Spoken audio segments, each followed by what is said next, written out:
Hi, my name is Brittany Callaghy, and this is my video presentation on the characteristics of ASD.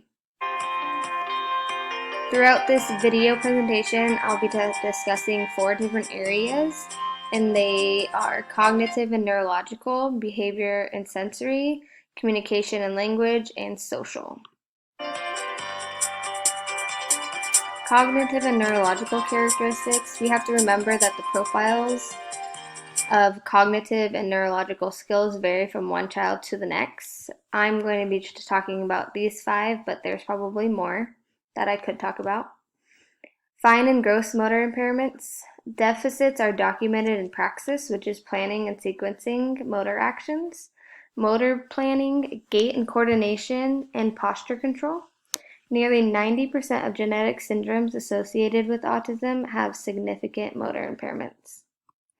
Theory of mind simply refers to the understanding that other people have their own thoughts, perceptions, and intentions separate from one's own. To accommodate others, to predict their future behavior, to manipulate or please them, you must have this inbuilt capability to guess something about who they are or what they might do or desire. Individuals with ASD lack this ability. Executive functioning. Individuals with ASD have problems regulating and controlling their behavior and emotions, as well as difficulties in the area of planning, staying organized, and sequencing information. Sleep disorders occur often in individuals with ASD. They can range from 44 to 83%, and insomnia can occur in up to 83% of children with ASD. Epilepsy is reported in up to 1/3 of children with ASD. ASD occurs in up to 46% of children with epilepsy, and there has been a clear association between cognitive impairments and epilepsy and ASD. Behavior and sensory characteristics.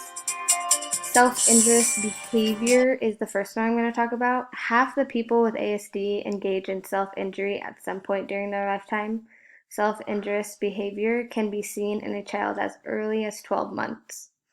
In some cases, the child will grow out of the behaviors, but in others, the behaviors can proceed into adulthood. Some minor behaviors consist of hitting, biting, scratching, and poking themselves. Other major behaviors can lead to cuts, bruises, broken bones, and concussions. Repetitive and restricted behavior is one of the main characteristics of individuals with ASD. It can also be referred to as self-stimulation or stimming. We must remember that stems or repetitive behaviors can have the potential to revive or soothe a student, as well as help block out overwhelming sensory input. These behaviors should not always be looked at as negative. Like Lindsay Biles mentioned in her Sensory Smart Child video presentation, we all stem in our own way. Some examples include teeth grinding, rocking movements, nail biting, hand flapping, lining up toys. In some cases, repetitive behaviors can also be self-injurious, such as head banging, self-biting, and picking at one's skin. They typically start before 2 years old and are triggered by excitement or stress, and they can be seen as a motivator that can enhance the learning process. Restricted interests. Lining up toys, poring over lists and facts about a favorite topic, flipping the switch on and off, and washing hands are just some examples. These behaviors are often called obsessions or compulsions. Individuals with ASD often have problems with attention and focus. But through these restricted interests, parents can find a way to build a connection with their child or family member who has ASD. Insistence on sameness.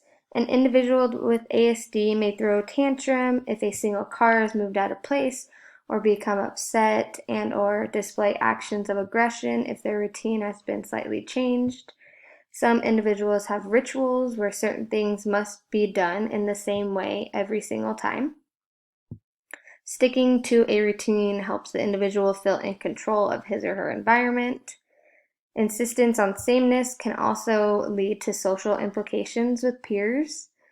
They have difficulty with changing clothes, food, caregivers, and other parts of their environment.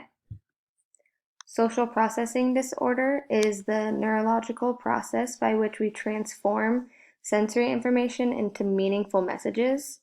This affects the nervous system. We learn about the world through our senses: vision, hearing, smell, taste, touch. Sometimes individuals with ASD have so much sensory input coming in at once that things start to jumble, which in some cases can cause extreme pain.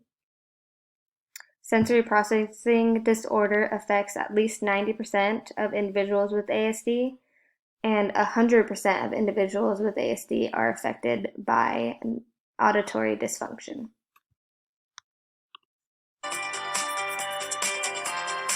Communication and language characteristics. The first one I'm going to be discussing is echolalia, where children repeat words or phrases that have been spoken by someone else either immediately or later. An example is if a teacher tells a student to say thank you, and the student says, say thank you instead of thank you. Deficits in using and understanding nonverbal and verbal communication. They struggle with understanding facial expressions, body language, gestures, and tone of voice. They struggle to make sense of puns, sarcasm, humor, and metaphors, and they take everything spoken in a literal way. Prosody, they may speak in a monotone voice, fail to put the rise inflection in their voice that usually comes at the end of questions. They either speak very slow or very fast, and others sound strange to other people's ears. And they may not clue into others' annotation patterns, and so they fail to copy and fully understand them. Pragmatics. Individuals with ASD often talk on and on about a topic of interest to only them. They tend to talk at other people instead of with them. They sometimes use inappropriate or unnecessary information in a conversation.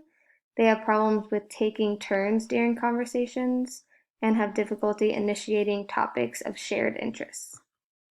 Comprehension. Individuals with ASD tend to have difficulties understanding the main idea and summarizing a story and understanding multiple perspectives.